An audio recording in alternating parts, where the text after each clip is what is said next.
Une question centrale de la parole de Dieu de ce dimanche pour vous, qui suis-je? Ce vous-là, c'est chacun d'entre nous tous qui sommes réunis ici. Hier, Jésus posait la question, cette question d'interpellation à ses disciples, ceux qui vivaient avec lui, qui partageaient sa vie. Une question cruciale qui est aussi d'actualité pour tous les croyants que nous sommes. Nous qui croyons en Jésus-Christ, quelle est l'opinion que nous nous faisons de Jésus-Christ à travers notre vie, toute notre vie?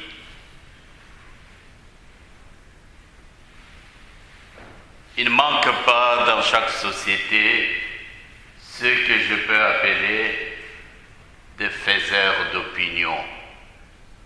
Ils ont tout à dire sur ce qui se passe, sur les événements et surtout sur les hommes de leur entourage, les acteurs qui sont engagés dans la vie communautaire. Et ils font et défendent la réputation des gens. C'est comme le travail de journaliste aujourd'hui dans notre société. Ils font et défendent le pouvoir en place. Ce n'est pas de ça que je vais parler aujourd'hui. Ce n'est pas de ça non plus que Jésus, la parole de Dieu, évoque. Ce n'est pas ça que la parole de Dieu évoque. Jésus était bien conscient. Il savait bien qu'il y avait ce genre de personnes, cette catégorie de personnes dans la société, sa société d'appartenance juive. Et voilà pourquoi il pose la question à ses apôtres. Au dire de Jean, qui suis-je? Quelle est la signification de cette question? Jésus, disons, accordait-il une importance, trop d'importance aux on-dit, ce que disent les gens à son sujet? Loin de là. Loin de là. Il était bien conscient que les gens pouvaient dire beaucoup de choses sur lui, les bonnes comme les mauvaises. Mais conscient de ces faits-là, il voulait plutôt en tirer un prétexte pour interpeller ses apôtres, ceux qui partageaient sa vie. Pour vous, qui suis-je? Pour toi, Pierre. Pour toi, André. Pour toi, qui est proche de moi. Est-ce que vous avez une idée exacte de ce que je suis? Et Pierre, éclairé par l'Esprit, Seigneur, tu es vraiment le Christ, le Messie, le Fils de Dieu, qui est au milieu de nous, envoyé, que Dieu nous a envoyé pour sauver cette humanité. Et effectivement, Pierre a bien répondu, et ce n'est pas tellement son œuvre à lui, et il a professé sa foi en Jésus-Christ sous l'impulsion de l'Esprit. Mais curieusement, Jésus défend à ses apôtres mentionné qui il était. Eux qui le savaient, qui il était. Mais c'est quand même curieux, c'est paradoxal. Pourquoi Jésus défend-il ses apôtres de parler de lui?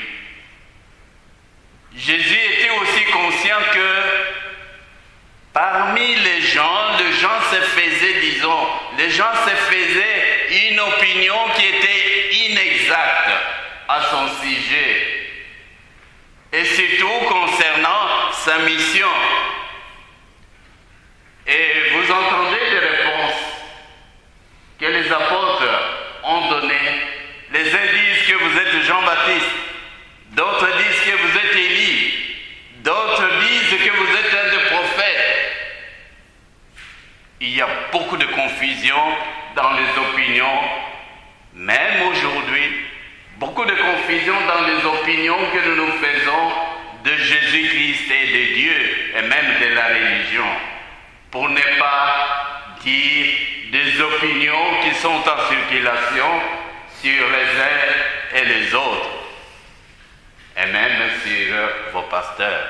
Et peut-être vous faites aussi, vous êtes en train de vous faire une opinion sur les pasteurs qu'on vous a envoyé, le Père Bernard. Et c'est vrai, c'est une caractéristique de notre société. Les perceptions, les jugements, les opinions des uns sur les autres peuvent être très très différentes, mais parfois ils sont teintés de partialité, de subjectivité. La vérité de l'identité de quelqu'un, vous ne pouvez la percevoir, vous ne pouvez mieux la comprendre et la saisir que lorsque vous ouvrez ces jugements, votre intelligence, à la lumière de Dieu. Lorsque vous voyez quelqu'un avec les yeux de la foi, les yeux de l'amour, c'est alors que quelqu'un se dévoile son identité, sa véritable personnalité, et c'est le cas de Jésus-Christ. C'est ce que Jésus-Christ voulait faire comprendre à ses apôtres.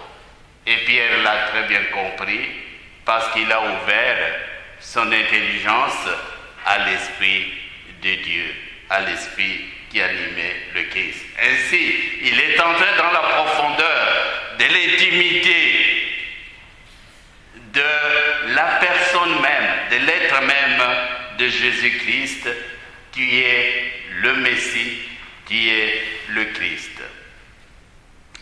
Cette question, chers frères et sœurs, une question profonde qui est étroitement liée à notre foi. Comme nous l'avons appris aussi dans la lecture, la deuxième lecture, c'est vrai que notre foi a besoin des œuvres. C'est bien de professer notre foi, mais notre foi doit rencontrer notre vie, doit transfigurer nos jugements, nos perceptions, nos opinions sur les gens. Ça relève de nos œuvres, tout comme notre comportement. Nous sommes interpellés, nous aussi aujourd'hui. Cette question nous interpelle sur ces comportements qui sont les nôtres. Nous ne pouvons pas nous départir de nos jugements, c'est vrai, de nos opinions. Comme chrétiens, nous devons faire un effort pour que dans tout acte d'opinion, de jugement que nous portons, nous nous laissons éclairer par l'Esprit de Dieu.